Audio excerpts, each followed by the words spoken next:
Hey everybody, this is Brant from Wolf on Wall Street Trade. Got a little head cold, so if I sound a little funny or sound like I'm underwater, that's what's going on. So I'm going to do a quick follow-up on this weekend's video. This is the thumbnail for the video, the stock market stranger signals. I'll put a link to the video at the end of this one. I'm going to play some clips from it, and then I'm going to chime in with some stuff that's happened since this video. So let's get to the first clip, and that's all about the rotation from the mega caps to the small caps that we've seen since last Thursday. Talked about it extensively in the video. Another unusual thing that we saw this week was as the mega caps were kind of going down, especially on Thursday, they're getting hit pretty hard. What we saw was small caps trying to rotate in. So I'm going to show you those real quick. Okay, so what you're looking at is a chart of the NASDAQ 100 in the candlesticks. In the blue line, we have small caps. Here's the top in 2021. Here's the bear market. So you can see small caps with some underperformance over here, right? You can see they just really have not performed well since 2023. Pretty much have gone lateral for almost 2 years, actually a little bit longer than 2 years, where NASDAQ has just soared. Let me show you a little closer view. This chart is normalized, so everything from this point, the percentage gains are normalized. Okay, so this is a 5-minute chart over here, and what we can see is the NASDAQ and small caps in blue. This is basically the start of the week, last Monday the 8th, and this is when CPI came out before the market opened. You can see the NASDAQ dumped with the mega caps, and you can see small caps absolutely soared higher. Now the difference over here between what small caps gained and what the NASDAQ lost intraday was 600 basis points. So that's 6% of difference between them. Ended a little bit under 600, but still huge outperformance for small caps all of a sudden on Thursday right after CPI came out, and it was a little bit cooler than expected as far as inflation goes. So this outperformance over here on Thursday for the Russell 2000, the small caps, versus the S&P 500 was the 5th largest in 45 years, and against the NASDAQ, it was the 5th largest in history. But I want to show you something that tends to happen with small caps. They tend to underperform in this bull market. Once a bull market gets started, at the start of like a new economic expansion, after you've come out of recession, small caps tend to do really well. But in like a mature kind of bull market, it's usually the mega caps that just take over and the small caps get ignored. Market breadth falls apart. We see this over and over. So let me show you something on IWM's chart, which is small caps. Okay, so since that video that was posted on Sunday, here it is now. This is NASDAQ 100. It's been doing nothing. This is small caps. The difference here is 1,180 basis points, almost 12%. So that is this rotational attempt. This is something I talked about really extensively and what it means when it's happening at this stage of the market. Let me show you something else real quick, why this is important. I'll give you a hint.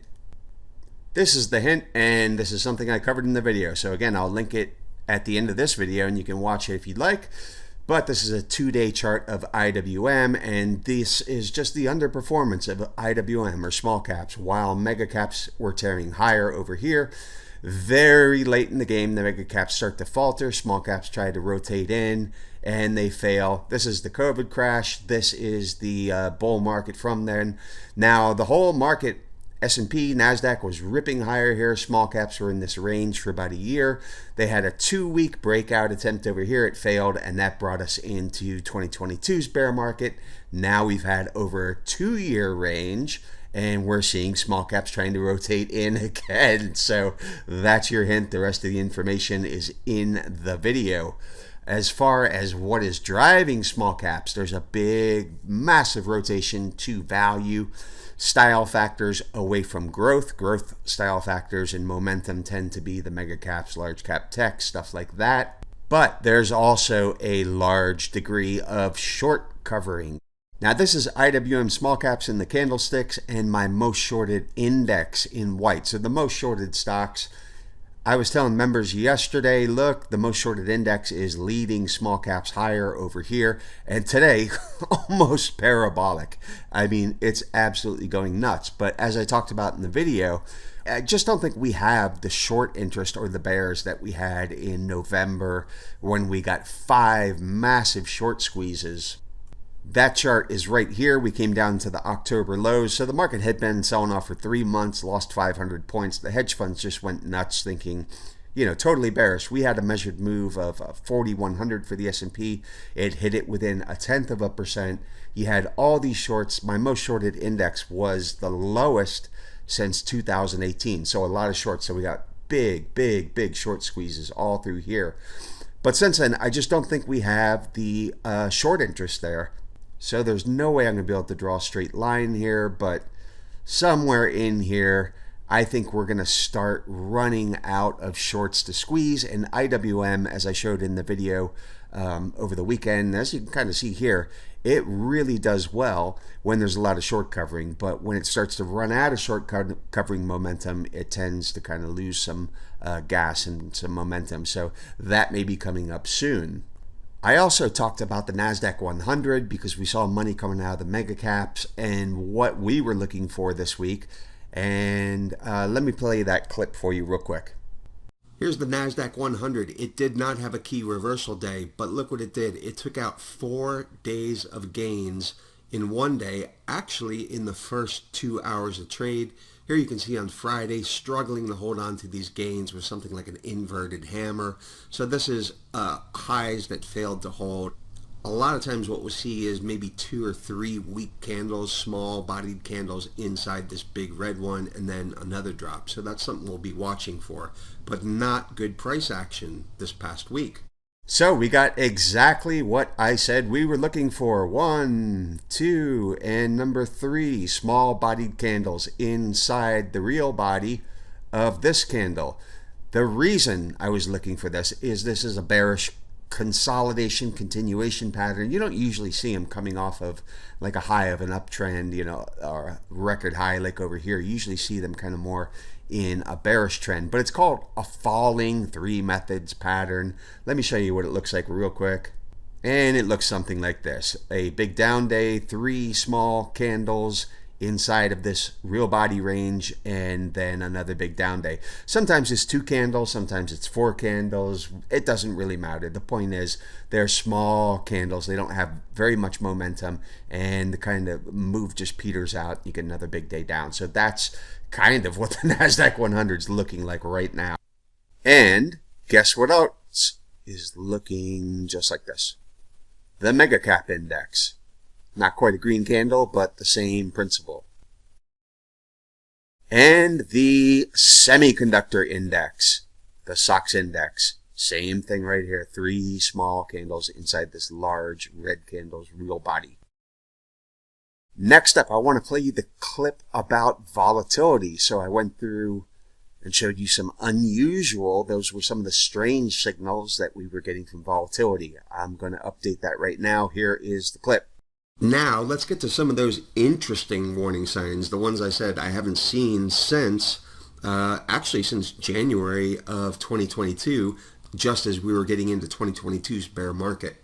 Okay, so what we're looking at now is the S&P 500. These red arrows are signals, and what this indicator does is a custom indicator I created. It looks at the positive correlation between the S&P and the VIX. What this indicator does is look for times when VIX is moving with the S&P instead of opposite, because usually the S&P goes up, VIX goes down. These signals in red are when we have a positive 10-day correlation over a factor of 0.4, right? And it'll paint these bars red and put these little arrows. So where do we see them? We saw one right here at the summer head and shoulders last year, a 500-point decline in the S&P. It doesn't look that big on this chart because this chart has a lot of history. Over here, this is the top in 2021. This is the bear market in 2022. We got a signal right as that top was forming. We have another one over here before the COVID crash. Generally speaking, when we have any positive correlation like this, what we'll see is like a small pullback, maybe 5% in the S&P or so. But when we get these stronger signals, they tend to kind of be a little bit bigger, show us stuff that is coming up that is a little nastier, right?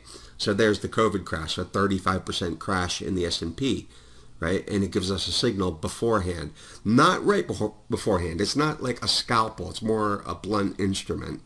But it tells us something is up.